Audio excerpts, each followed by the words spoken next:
Hey everybody, welcome to another Industry Night with me, Nycci Nellis, the show that takes you on the deep dive of the happenings in the hospitality community.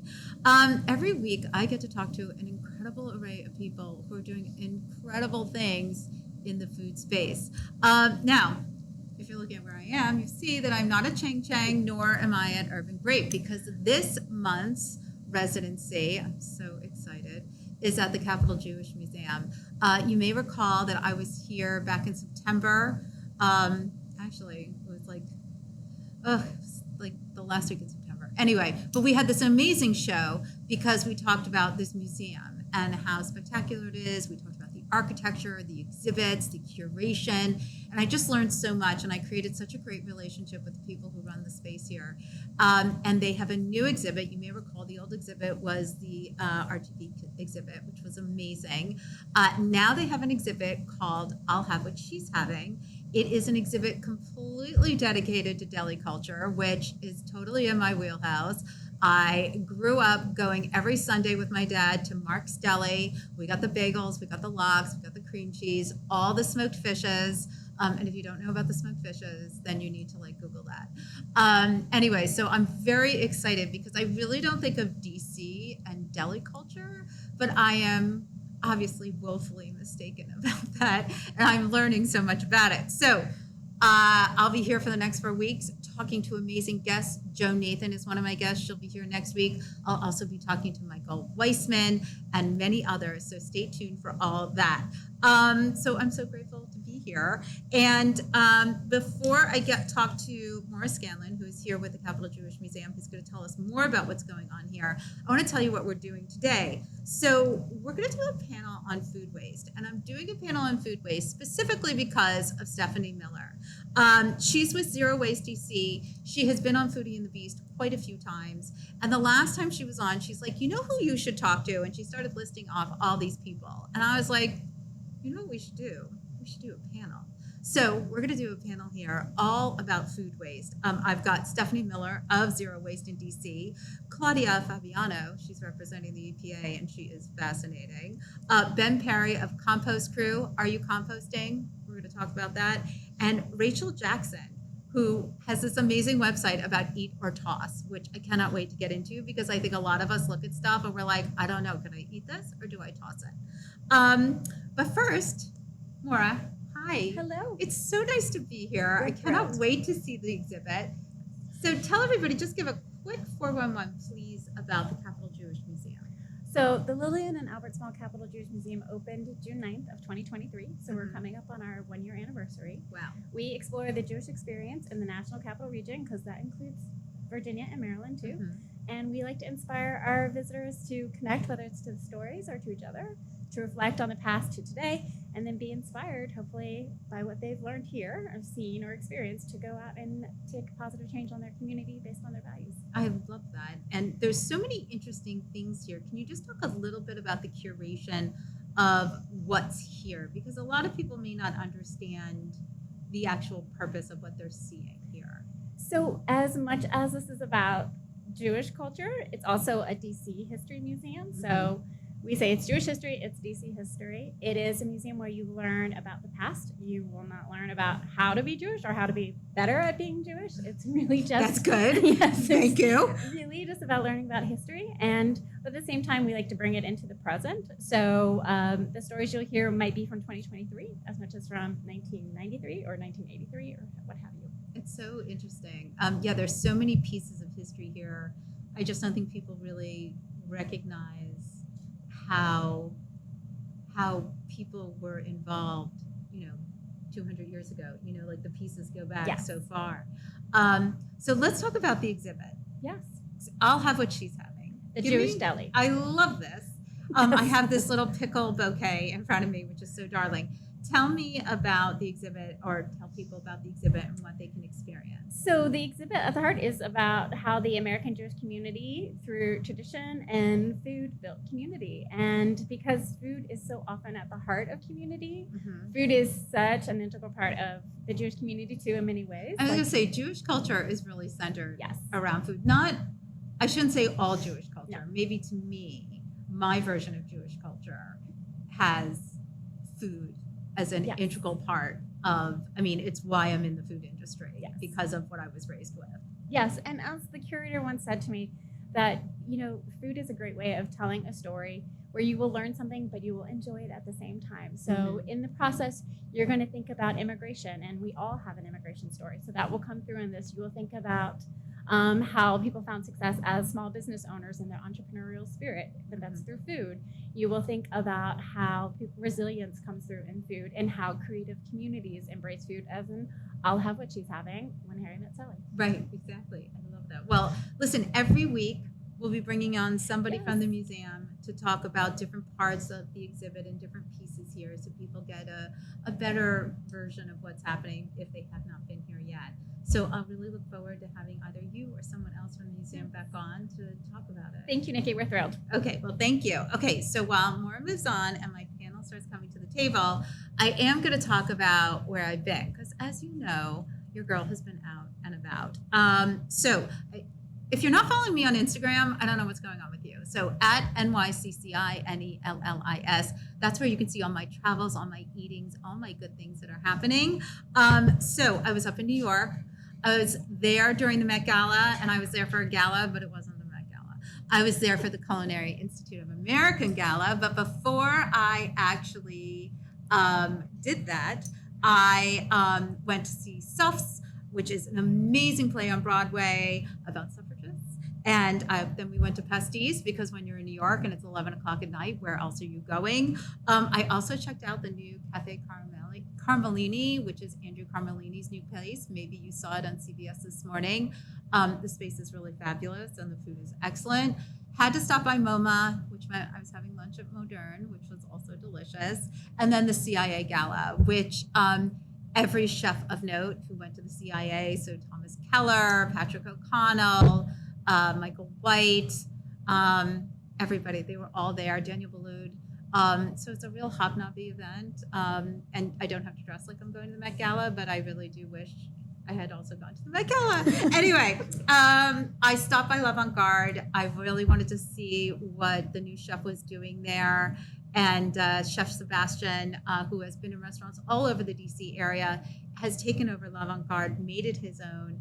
And the place is really charming. The food is really delicious. If you like caviar like I do, then you will really, really enjoy it. Honestly, you can go there and just have a salad niçoise, a classic, because that's where Chef is from. But you can also have a really opulent meal, which is more in my wheelhouse. And then I checked out Kyojin, which I had not been to yet. Another Georgetown restaurant. It's sushi. It is also extravagant. There's a lot of caviar and gold leaf and Wagyu. But it's a fun place for like a girls' night. And we had a very good time there. Lastly, Aventino's in my backyard in Bethesda. I love Mikey Freeman. I love what he's doing there. They are launching lunch now.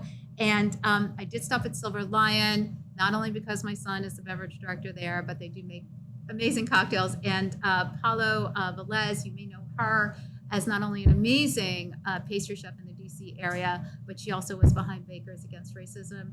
She just finished her book, Bodega Bakes, and it's really spectacular. We got to toast to her last night. So, okay, if you want to see all that, go to my Instagram because it looks delicious and it's good.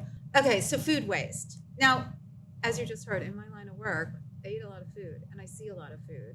I attend galas and events. So not only do I see food at restaurants, but imagine what I do. People are always bringing me food and drinks, like lots of it. And I can't possibly eat it all. And that causes me a lot of agita because I don't want it going to waste. But I don't always have an answer for that food there. Or when I go to a huge event, as most of us do, and you see platters and platters of food, like what happens with it afterwards? I mean, even if you stop at a Starbucks, you see food waste. And I don't even want to talk about, quite frankly, like what I allow to spoil in my fridge, but I compost.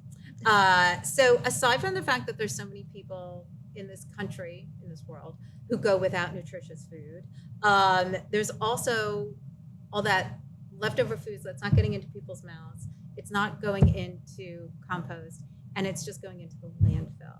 And so thanks to Stephanie Miller, I have gathered this panel in front of me because we're going to see if we can have some solutions or discussion on how everybody can partake in changing this, what's happening with food waste. So Claudia Fabiano, who I desperately want to meet my husband because he's just going to want to talk Italian with you all day long, with the you're an environmental protection specialist with the EPA. It's a very long title. I'm going to let you explain all of it. Zero Waste, Stephanie Miller. I got Ben Perry of Compost Crew, and Rachel Jackson, Eat or Toss. So Claudia, I want to start with you. You're the government. And I say that in a positive way, like, where is the government on food waste? How big of an issue is it to you all? Sure. And some people might be wondering, like, why is EPA involved in this topic, right? I don't know. Environment is the first word. But why is EPA involved in food waste? It's not always an obvious connection to people, right? Okay. So I like to frame it first, right? Let's do it. Because there's a big environmental impact, Mhm. okay? And when you think about environmental impact, most people are probably thinking about food waste that ends up in landfills. Landfills are gross. They're not nice to live around. They release methane. There's been a lot in the news lately about how much methane is coming out of landfills. Mm-hmm. But that's not the only thing. I think that maybe is more like tangible to people because you throw food out at home and you might have some knowledge of where it ends up. But there's so many resources embedded in producing that food, packaging it, distributing it, transporting it, retailing it, preparing it. All of those embedded resources get thrown away when you throw out that apple or those leftovers that got ignored in the back of your fridge. I mean, we saw a lot of that actually during the pandemic, right? With all not having access to certain things. Like, I think people really saw beginning to end more than they used to. The curtain was definitely we saw how the sausage was made. Totally. To see some of the supply chain inefficiencies and just that these changes in what was happening in our society had a huge impact on the supply chain. And all of a sudden, all this milk that had gone to schools now had nowhere to go because it wasn't in a format or a package that it could just be rerouted somewhere else where it could be used. Mm-hmm. So agree, the pandemic definitely showed us kind of what our food supply chain looks like to some extent, and that it is not very resilient, and that there is so much waste. But I think also, we're consumers, right? Your audience is, all of us have a relationship with food, right? Mm-hmm. Everybody has a relationship with food, some people better than others. But we're all part of the problem and we're all part of the solution.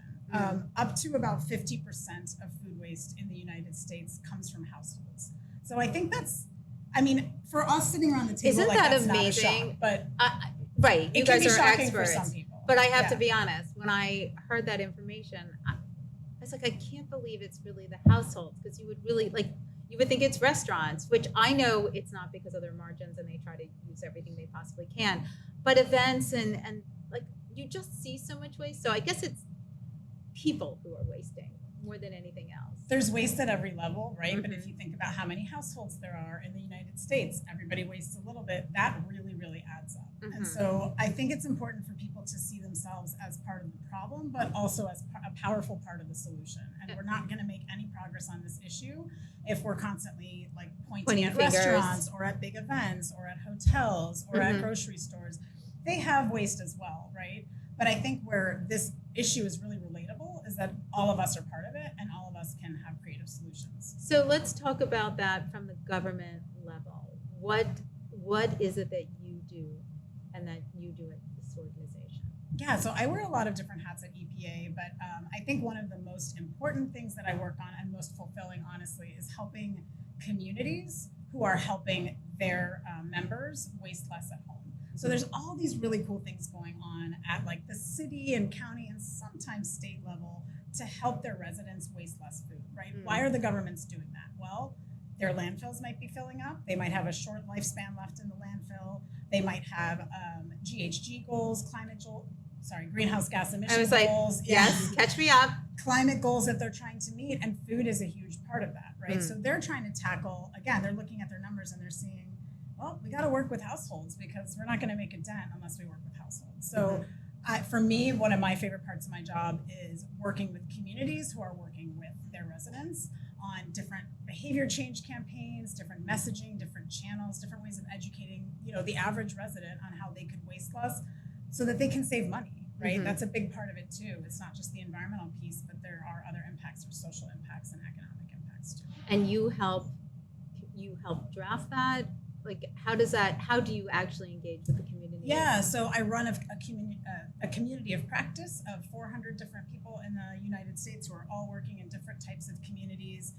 We've put out like social marketing guidance. We've put out customizable assets for these communities to take and use because they're all kind of at different places. We're trying to meet them where they are, right? A lot of them don't have a huge budget I was going to say to do these kinds of campaigns. I would imagine that there's not a lot of budget for it because finding once people realize the value, maybe that's a little different.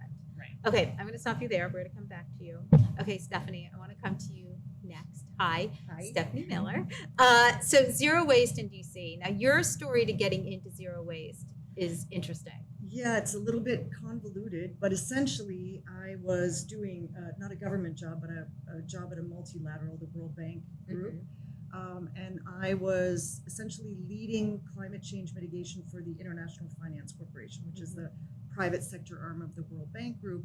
And I felt good about what I was doing in terms of my contribution to helping on the environment, because I was doing a lot of, it felt like important things, helping governments, helping private sector get on a more sustainable path. But I had this block. And I had this block around, I would say I was paralyzed around, was there really anything that I, as an individual, could be doing to play my part in solving the climate change problem? And I was stuck because you play a certain record in your mind, and my record was I travel all over the globe for my job. I know greenhouse gas emissions from my air travel are, through the roof, so to speak. Right. And so what is it really how much difference is it gonna make if I recycle a little more carefully, or I, buy products that are a little bit better for the environment? I wasn't really sure it would make any difference. I left my career 5 years ago, and I decided, okay, I'm going to dive deep on this and see what was I missing, what were my blind spots. And I came across a few areas, but I will say, not just because this is a food waste panel, that the biggest aha moment for me was around food waste. I mean, it's just what you said, Claudia. I was thinking, okay, we need renewable energy solutions, solar, we need energy efficiency, green buildings, and I had a blind spot around food waste. And then I saw the statistics, and they actually 5 years ago, they looked a little bit different. They're worse now in terms of household contribution, but it is what Claudia said, it's a huge contributor to greenhouse gas emissions, more than the aviation sector. But then the really compelling thing for me was to realize, oh, I can be part of the solution, because at the time when I wrote my book on zero waste living, it was the quote that I had for the household contribution to food waste in the US was 40%.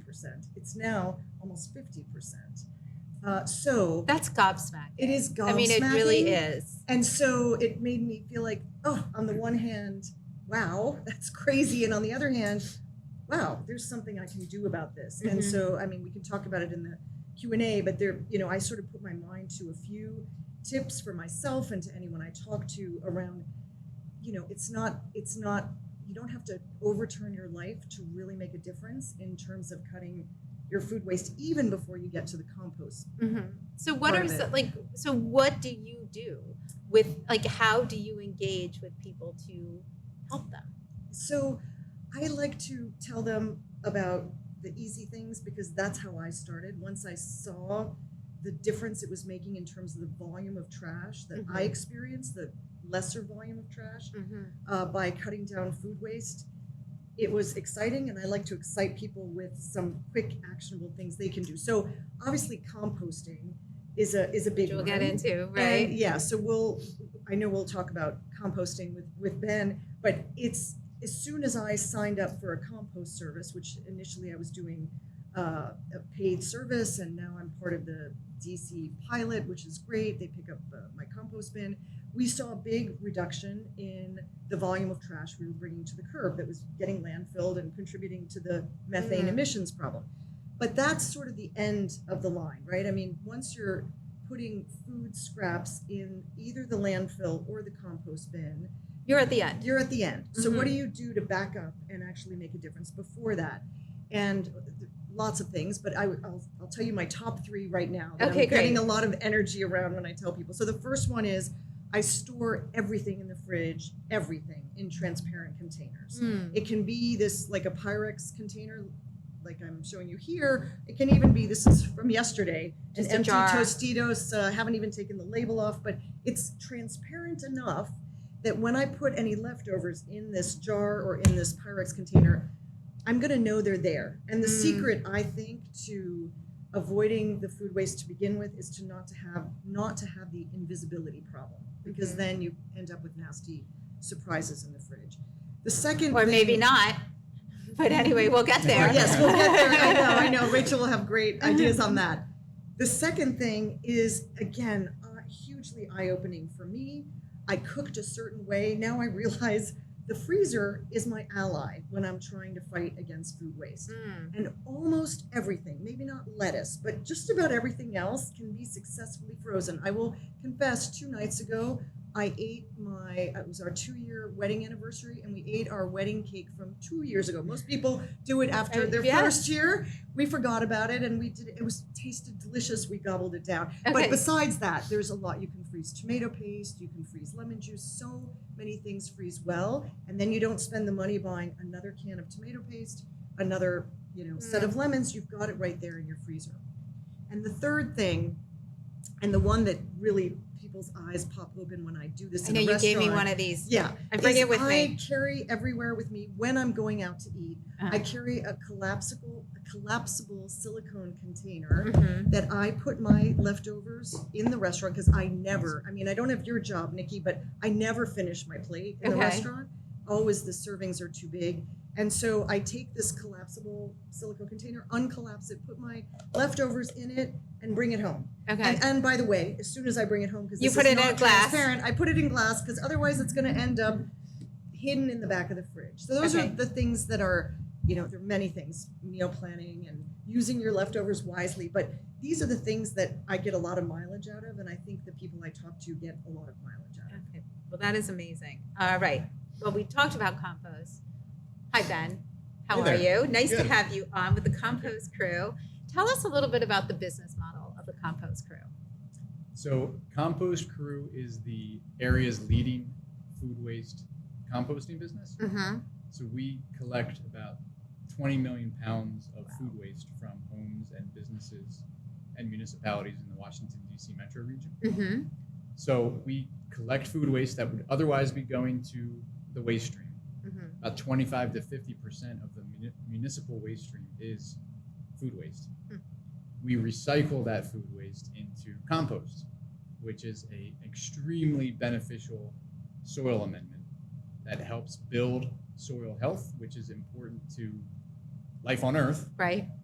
So we are pulling waste out of the waste stream, which making a valuable organic product out of that can help grow healthy food, helps with stormwater management, helps, there's trillions of species in the soil, so it's a part of our overall ecosystem. And it also, they're finding more and more can help sequester carbon. So we're making an organic product that does all of that while pulling it out of the landfill, where it would just rot into methane gas, which is of course a very potent greenhouse gas. Right. So the how we're able to do that is people, businesses, governments are paying us to set up food waste recycling systems for them. We collect the food scraps either on a weekly or even daily basis for some businesses. Wow. Take it to a compost site, mix it with yard waste, process it into compost, and then sell the finished product. So where do you sell the finished product to? Like, that sounds like an awful lot of compost. And is there enough? Do enough people want it? Like, can you get rid of it? Compost is in high demand, but we need to educate.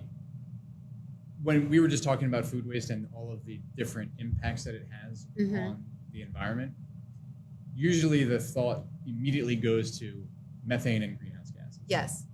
People don't think about soil. They take it for granted. Yes, that's very true.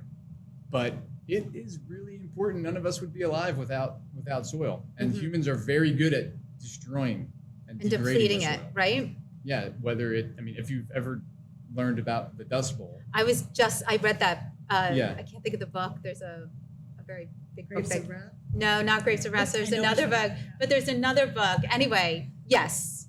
And it's because they totally degraded the They land. just stripped the land, And then- there's yes. nothing left. Right. So we're very. That book is going to come to me. At some point during the show, it's going to come to one of us. Well, Ken Burns also did a really good documentary on the Okay. Dust Bowl. Anyway, we take it for granted. We take the Mm-hmm. soil for granted. So we need to make more of this product. The farmers that we work with, so what we typically do is we partner with area farms Mhm. who are producing fruits and vegetables to sell to the local community. Mhm. So we actually try to partner with them to make the compost on the farms, Mhm. and they buy it directly so that there's no transport costs. Okay. And then we can sell the surplus to our customers, distribute it back to the folks that we're picking up the food scraps from. Okay. But they say, the farmers that we work with say, I could use an unlimited amount of compost for the foreseeable future because this soil is in such bad shape. Well, that makes me feel better because I was really thinking that you're going to be like, yeah, we have all this compost, we don't know where to put it. So the fact that it does make it back to the land where it needs to be is really important. Mhm. And how did you get governments on board? Slowly but surely, and it's still Because that was a a work hard, in progress. right? So I'm thinking I'm in Montgomery County, Maryland, and I pay for compost. Somebody comes every week, but my entire block does it, and I think it makes everybody feel a little good. But there's always questions. Like seriously, I would say every night my husband is like, "Can this go in compost?" I'm like, the list is right there. Read the list. So can you just give people? And I also assume it depends on where you are on what can be composted. But can you give people a list, just a quick list of what absolutely can be composted? What you should remember is if it grows, it goes. Mm-hmm. So anything organic can typically be composted. Okay. So obviously food, Mm-hmm. yard waste. So when we are making the compost, we mix 3 parts of yard waste to 1 part of food waste. Mix it up, give it air and give it water, Mm-hmm. and then you're feeding the microorganisms that are actually doing the work. to Right. It's like break feeding it a down. sourdough, Yeah. like a starter. Right. So break it down into a stable soil amendment. Mm-hmm. The microorganisms can only work with anything that's organic. Even if it's soiled paper, greasy pizza boxes, that was once a living So organism. you can sort of rip that stuff up, Exactly. put it in there, paper towels. Right. What about cheese rinds or chicken bones? Where are you on that? Good question. So I'm what- full of them. that's why I'm here. Yeah. So No, that's why I'm here. Yeah, that's why you're here. That so it depends on if you're doing it at home Mhm. or if you're doing it in a more professionally managed composting process. Okay. So what we do, because composting, remember, it's a natural process. All we're doing is You're just mixing making it. it more efficient. Mhm. You can throw your apple core, or your banana peel into the yard. It'll eventually break down. Mhm. But if you throw all of your food waste into the backyard, it's going to get pretty nasty. Sure. So you can compost at home, but if you're not doing it right, if you're not getting the piles hot enough and feeding those microorganisms properly, Mhm. then it may stink, or it may not break down properly. Mhm. So typically, if you're composting at home in your backyard, you only want to do the vegetable scraps, the fruit, Because of rats and stuff leftover like fruit. that. You don't want to do bones or other paper products Mhm. because you're just not getting your pile hot enough, Mm. and it won't break down quickly Okay. enough.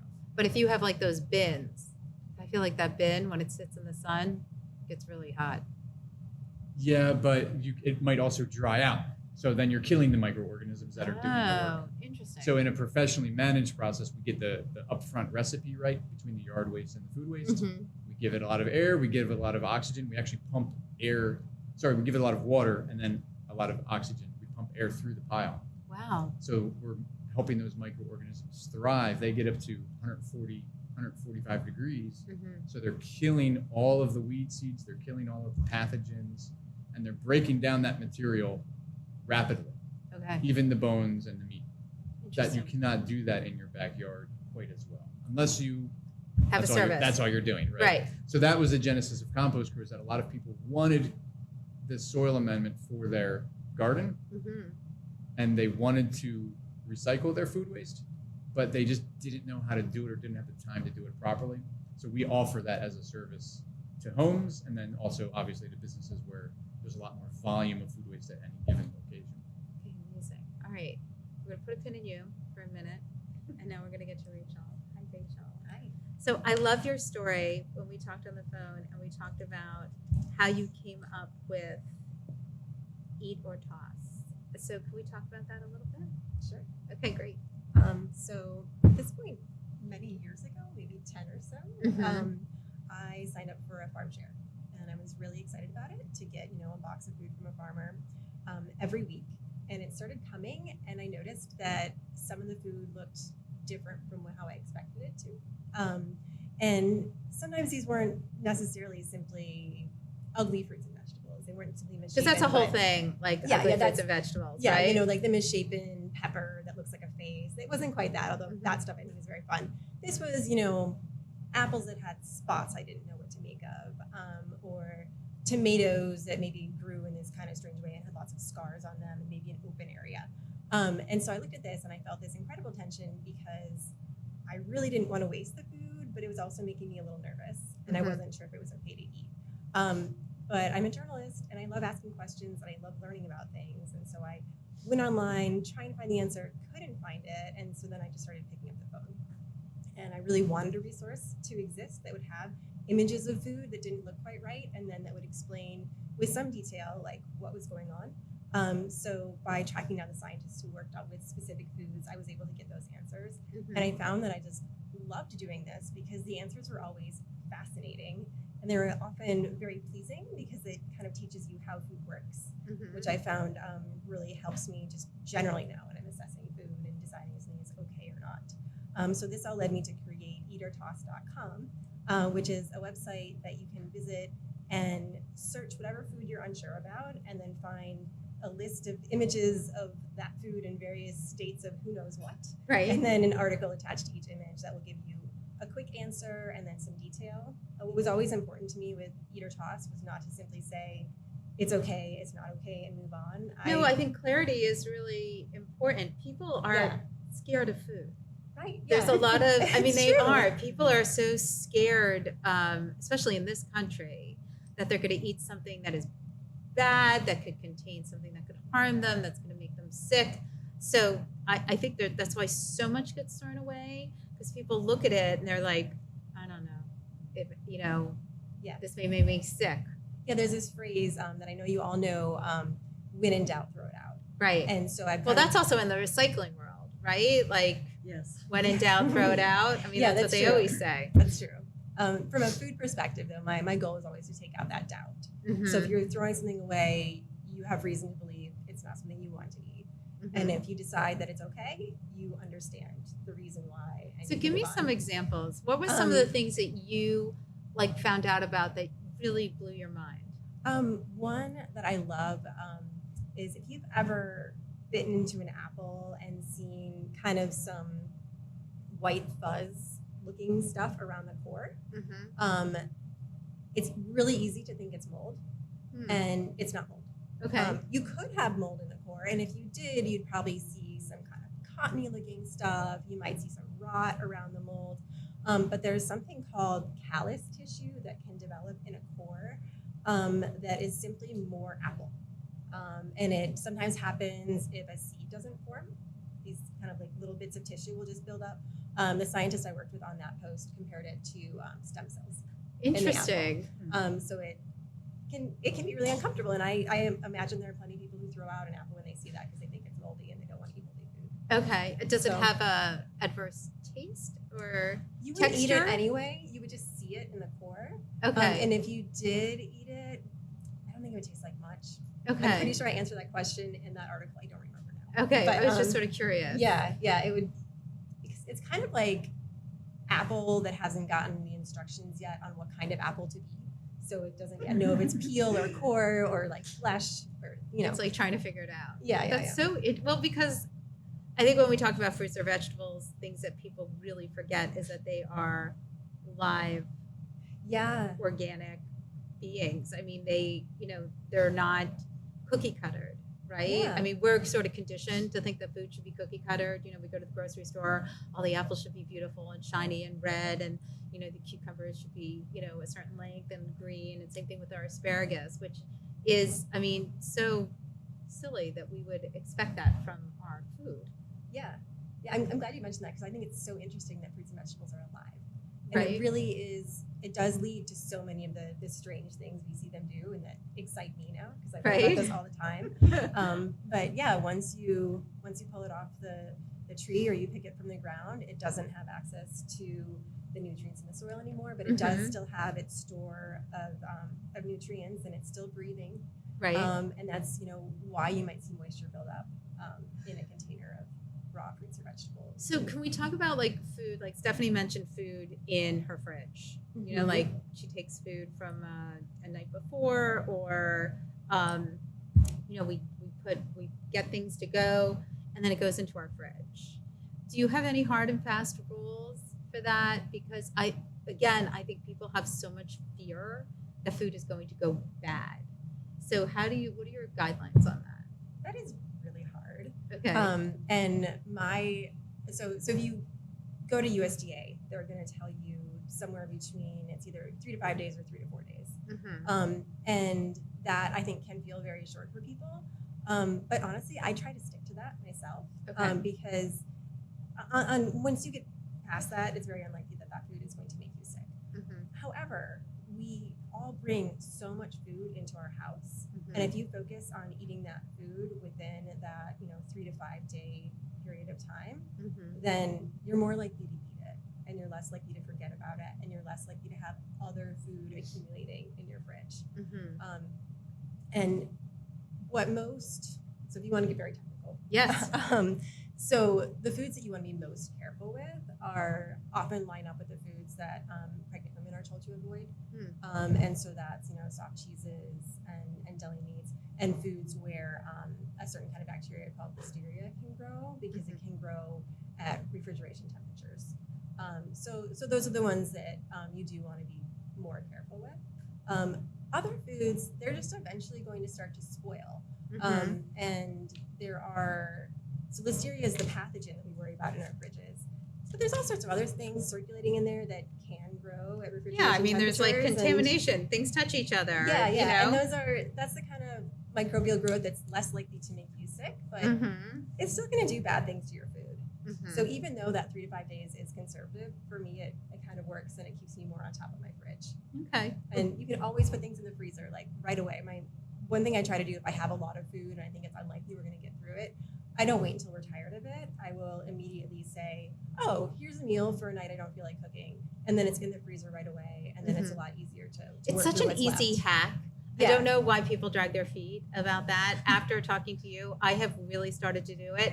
And also, one of the things that I cook, so, and I think there's a lot of fear around cooking as well.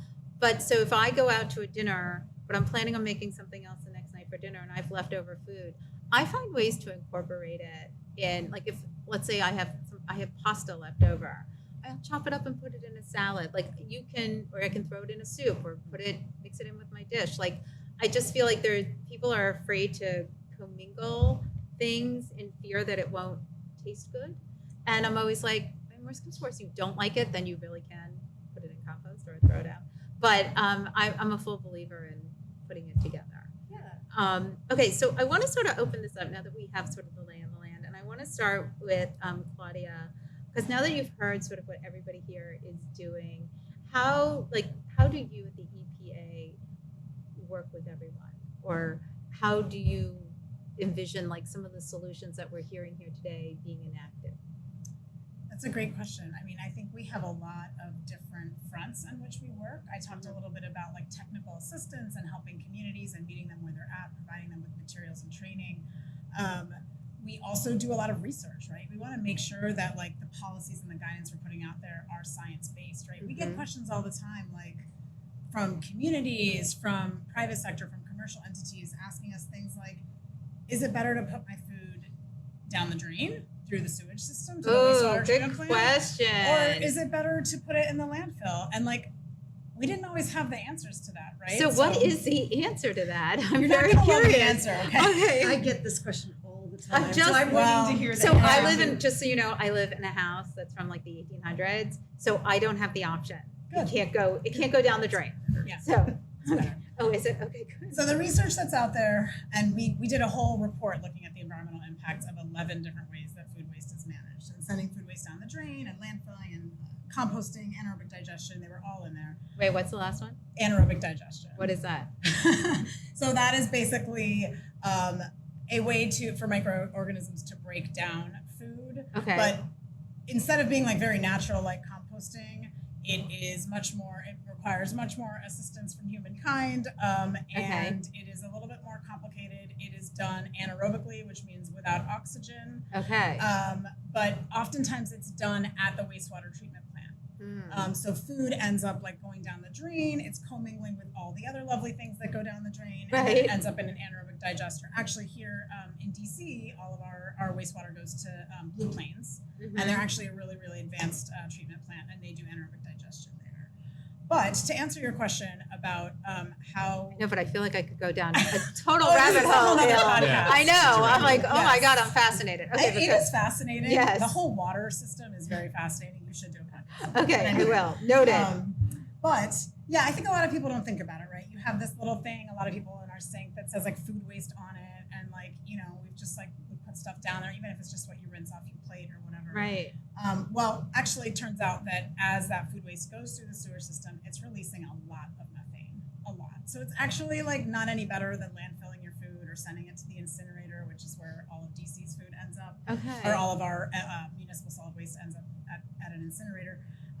It's not any better.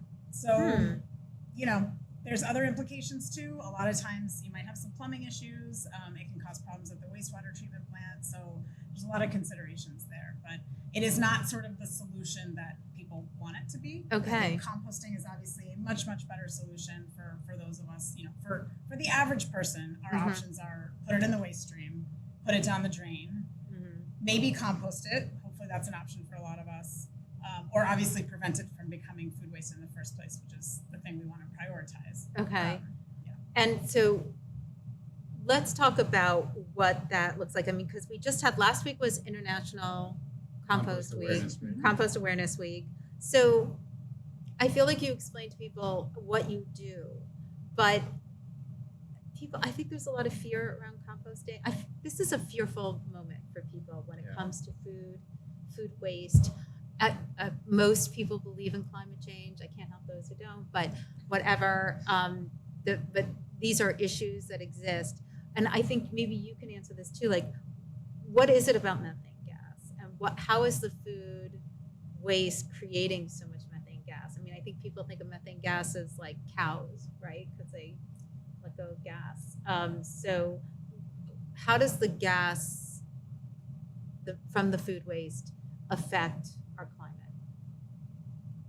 You want to go Yeah, first? I can start You off. go Yeah. first, Okay. So basically, methane is a short-lived climate pollutant. So it is much, much stronger than carbon dioxide, and it happens much quicker. The effects of methane happen much faster than carbon dioxide. When food breaks down without oxygen, like it does in a landfill, it releases methane. Now, most landfills have landfill gas capture systems. The problem is they're not put in time. What does that even mean? Yeah. So there's all these gases. There's all this methane being And produced how are in a they landfill. capturing it? It's Like a with a very big monster that's like, seriously. It's a lot of tubes, okay? It's a very Okay. complicated process. Most landfills in the U.S. have gas capture systems, but the problem is that food waste, as soon as it hits that landfill, it starts releasing methane. Pretty Well, and much I think right away. anybody can see that because you know what decomposed food looks like, You've seen it happen in right, in your own fridge. operations. Yeah. Right. Yes. And so the way that landfill gas capture systems work is that usually within like 3 years or so, that section of the landfill is like closed off and the gas capture system is installed, on that section. Okay. By that point, it's been 3 years. You've already Right. lost a lot of methane off the food waste that was in there. So Okay. There's That's, actually been some studies coming out recently that are showing that the methane emissions from landfills are even worse than we thought, and Correct. way worse than the waste companies are reporting. So there was Shocking. one instance of of a company in the Midwest that reported 5 methane releases, and it was more like 95 or something drastically different. Right. And why report it erroneously? Does it work in their favor? Is there taxes? I mean, isn't it the more we know, the better we can react? Or why cover it up? I'm just sort of your thoughts. Well, because methane is terrible for the environment, as Sure. Claudia just explained. Right. And people, if an organization is getting paid, so let me actually talk about the difference between the way we handle the waste stream and the way typical waste companies handle the waste stream. That would be very helpful. So our goal is to help businesses and people engage with their waste. So one of the benefits, one of my colleagues in the industry calls composting the gateway drug to other environmental activities. I totally agree Because with it's that. so easy, and then once you see how much food that you're pulling out of your trash can, Mhm. how much the actual trash has shrunk, you're like, wow, this is amazing. I actually can see how much I'm wasting, and I can do something better with this waste. Mhm. Now, what else can I do in other parts of my life? Well, that's interesting because I would think that for some people it would be like, well, I'm doing that. Yeah. So, but you're seeing the opposite, which I love. Right. So we want you to engage. Typical trash companies just want you to forget about it. Mm. So just throw it in this big box, and we'll take it away. We'll bury it in the ground, and you have forgotten about it. And they get paid to pick it up, and then paid to bury it in the landfill. And the landfill is very profitable. And so these concerns about methane emissions, that methane is way more potent than carbon dioxide, and the emissions are way worse than we thought they were. I mean, it's in their interest to Lie. Well, I mean, Fabricate. I don't want to accuse anybody of lying, but it's just the recent technologies and studies have been finding that it is way worse than it has been reported. But I have no doubt that what you're saying is accurate, but I'm going to say something that you may all get very angry at, but we do need landfills. Like, where Oh, no are doubt. where are things supposed? So we know that we need some place to get rid of some things, trash or whatever. So the question is if people knew that what we're throwing away that landfills are filling up, or that the methane excretion is, worse and worse, wouldn't that hopefully drive people to be smarter and better, or drive governments to be smarter and better? Because there is money to be made by being smarter and better, right? It's not practical to think that landfills can go away Mm-hmm. anytime soon. Mm-hmm. But if you can recover an organic resource, not throw it and bury it in the ground, Mm-hmm. and turn it into methane, Like this and pickle do bouquet something, here, the pickle bouquet. Yeah, do something go somewhere productive with good. it. Why Right. wouldn't you? And there is it is actually cheaper in many places to dispose of your food waste in a composting facility versus at a landfill. So the disposal fees, the tipping fees, Mm-hmm. are less oftentimes at a compost facility versus a landfill. Mm. So it is economic for heavy food waste generators. It is a Okay. good economic choice. And are you all at this table, is there more incentives as governments? I mean, obviously the EPA is on board, but as local municipalities get on board, are there more incentives, things to incentivize the layperson to compost, to be more thoughtful in what they do? I think a lot of people are motivated by, honestly, just saving money, right? When we talk about waste prevention with food, when we're talking about food waste prevention, we're asking people to be more thoughtful about what they buy, how they store it, how they cook it, remembering to eat leftovers. We're really asking you to save money. We're not asking you to buy a gadget. We're not asking you to buy an EV. We're not asking you to buy solar panels, right? We're just asking you to manage your resources, being your food and your household, in a more thoughtful manner, which not only reduces your waste, but also saves you money. A lot of research is showing that, at least with this food waste issue, people are not always that motivated by environmental messaging, right? So you can educate them and make the connection that, hey, when you throw that thing out, it ends up releasing methane, and that's horrible, and that's contributing to, but that's not always the most motivating message. I think people are honestly mostly motivated by saving money. And Okay. food waste is a great way, if you reduce it, to save money that you're spending on groceries. stories. Saving money and peer pressure. Peer pressure. Yes. Yeah, everyone's doing it. Everyone's Right. composting. Right. One of the things that I try to work on, like through Eater Toss, is normalizing things that might not look quite right, and then also just generally really normalizing, like you said, combining some unusual ingredients and calling that dinner. And I think that some people, maybe that doesn't feel right to them, but it's totally fine, and it saves you money, and it helps save the environment by not generating that waste. And even you were talking about the banquets and that kind of thing.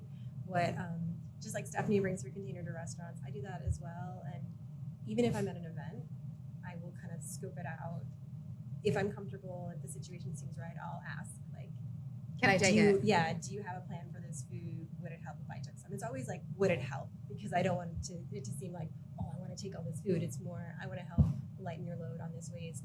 And I also want other people to see me doing it, because usually we feel a lot of discomfort in that kind of an environment with taking food home. But Which is so right, odd. if you think about It's it doesn't there. make any sense. Yeah, it's there. It's going to go in the garbage. It's going to contribute to all these environmental problems we're talking about. If you take it home, you're saving yourself time and money the next day. They have less garbage to haul away. Really, everyone wins. Well, so Stephanie knows this, but I do work with Kate Urbank at Food Rescue, who I adore, and we have gone to pick up food. So one of the bakeries is always on the list, and they literally have an entire room of day-old bread. And our first time there, my husband was like, "So how much can we take?" They're like, "Take as much as you want," because we had a place to take it to. A shelter needed it. And so he was like, "Well, we can't take all of it." And the guy was like, "Take some for neighbors, take some for friends." And my husband was like totally flummoxed. He was like, "Wait, like we could take some for ourselves?" Like it felt almost wrong. And the guy was like, "We are going to throw it away." And it was such an aha moment for us that there is all this food out there. It is literally a day old. Throw it in the oven for 30 seconds. It's delicious.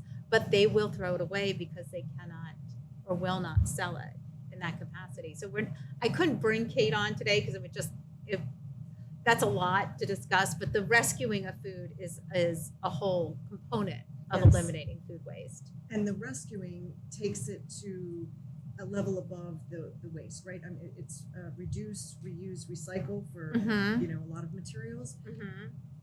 The recovery of food and getting it to someone who will eat it is basically, I don't know, closer to reuse, right? Use the food that's there and don't waste it, rather than recycling it through composting. But I just want to add something Please. on the joys of two things. One is, I think we're living in a world where more and more people are sensing eco-anxiety. And as they are, Explain that. eco-anxiety is just the understanding that we are not in a great position in terms of the direction that we're going with global warming, with climate change. And it's getting, scientists are telling us it's getting worse and faster than even they projected. And there are two reactions to when you hear something terrifying. If you're terrified by that, as I am, I think one reaction is to shut down and just Head in the sand. Head in the sand. And the other reaction is, what can I do? What can I do? And to me, the food waste challenge, if you will, is one where if you're contributing to the solution, that you're a big part of the problem that you are making a difference. So there are lots of things individuals should be doing, but I think this is one of the major things that individuals can feel. Yes, we need a lot of problems solved at the national level, at the state, city level, but this is something you can do at home. And on the flip side of that, the joys of composting, because we were talking before the show about, is composting boring? I actually love talking about composting.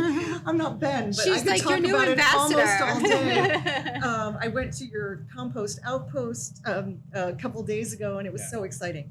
But I found when I give talks and I try to inspire people to take some action in their lives, composting, when people come back to me weeks or months later and they say, "I'm composting now," they have the same look on their face all the time, which is they're so excited. And I don't know if it's that noticing all the volume that they're diverting from the trash, or if it's just feeling like they're part of something They're doing that something. is really good, part of the community, and they can understand the positive impact of it. But most people I know that do compost have this joyful look on their face. Well, or it could be a little smug. It could also be like, I mean, I'm composting. So, I mean, Yes, seriously, there's always that. I will say we were the first people to compost on our block, but only because I'm in this business and I was able to, somebody had come on my other show, Foodie and the Beast, and I was able to learn about it. So that's how I started. But then my neighbor was like, what's up with that? And I was like, oh. And so I called them and I was like, can I get some collateral from or assets for my whole block? And literally now everybody on the block That's incredible. does it, which is really kind of exciting. Yes. But I do believe that there is, you know, like if one of my kids or my husband throws something in the garbage, I'm like, oh, that goes in compost. Yeah. So I mean, you know, The David, eternal struggle. the eternal struggle. Okay, so this has been really fascinating, and I feel like we've only scratched the surface. I'm going to ask you each one last thing, and we'll just go around before everybody gives like their info where people can find you. Just if there's one thing you would recommend to people to do in their home, aside from composting, but maybe composting adjacent, that you feel is a real step in the right direction to help. Why don't we start with you, Rachel? Yeah, one of my favorite tips is next time you're getting ready to go to the grocery store, don't. Just stop and look a little bit deeper in your cabinets. I just wrote an article for the Post about this, like going into lots of detail about the many, many things that you can do. You can, if you don't have enough protein, you can supplement with nuts. You could supplement with a can of beans. And I think once You have so much food in your house. I mean, if not everybody has so much food in your house, but Sure. I can't tell you how many times. I hate that I'm bringing up my husband so many times, but this, I mean, so I do He's all the not here to cooking. defend He is himself. not here to defend himself. I do all the cooking. We are, except for this summer, empty nesters. But like, I can't tell you how many times he like opens the fridge. He's like, oh, we have to go to the store. And I was like, so you can what? Cook? Like, you don't cook. And I'm like, I know exactly what's in here. I know exactly what's in my pantry. I can put meals together like on a dime, like, and good ones. and it's fun. Well, right? Okay. Sure. I think Yes, it's it's fun. I love mean, I to think cook. it's- Sure. Yes, but he doesn't have that. He doesn't look at the pantry or look at the fridge, and I'm like, and it's only what he knows. Yeah. So he's not cooking anyway. I don't know why he cares, but he doesn't like seeing an empty fridge, I guess is it. I understand.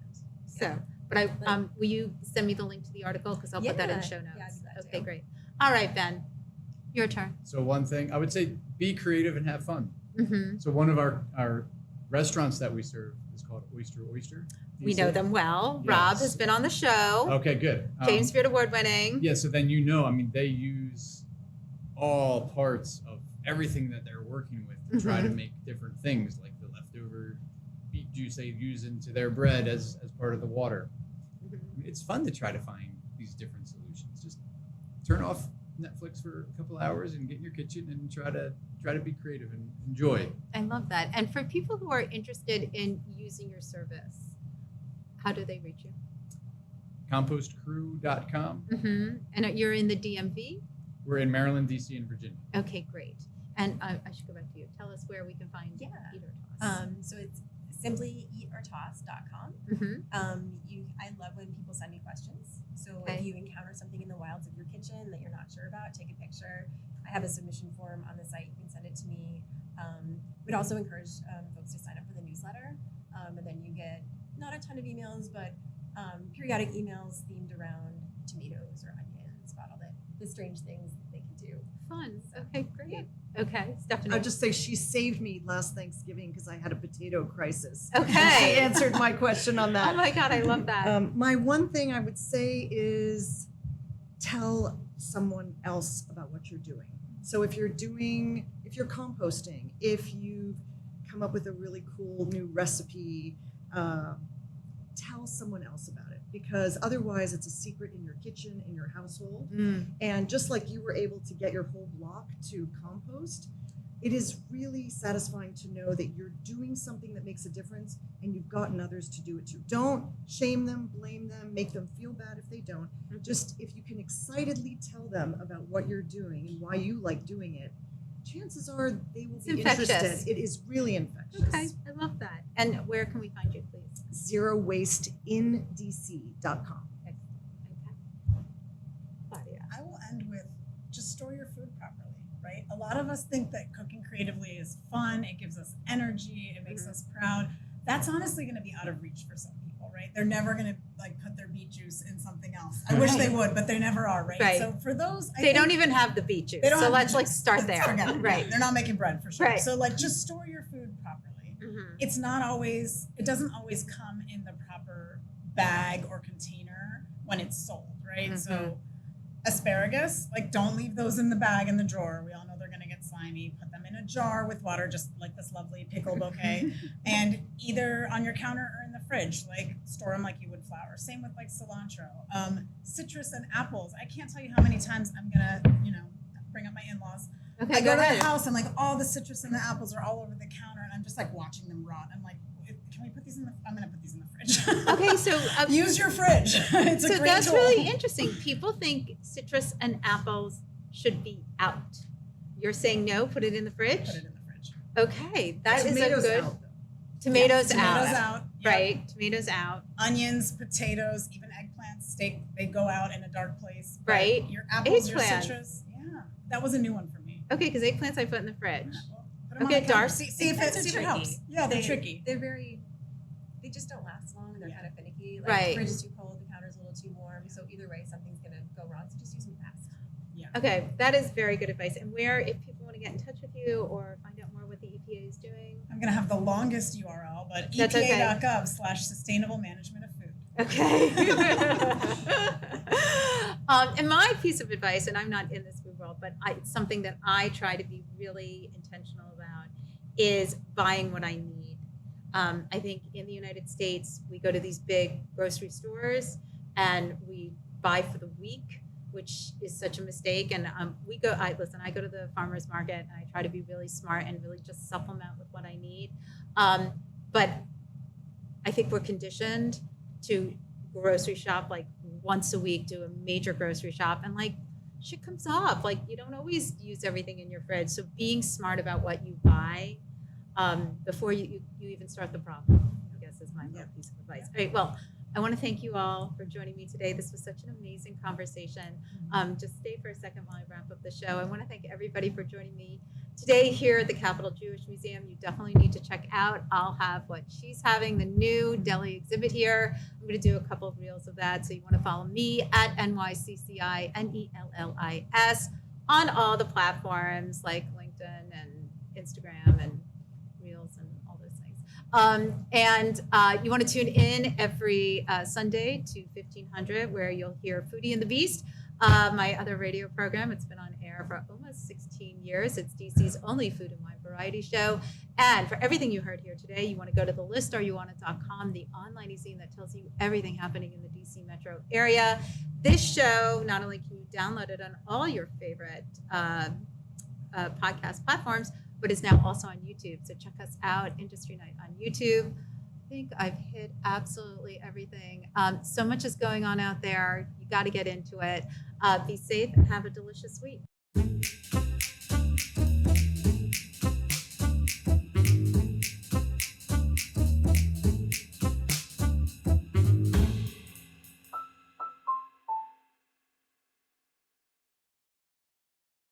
Produced by Heartcast Media.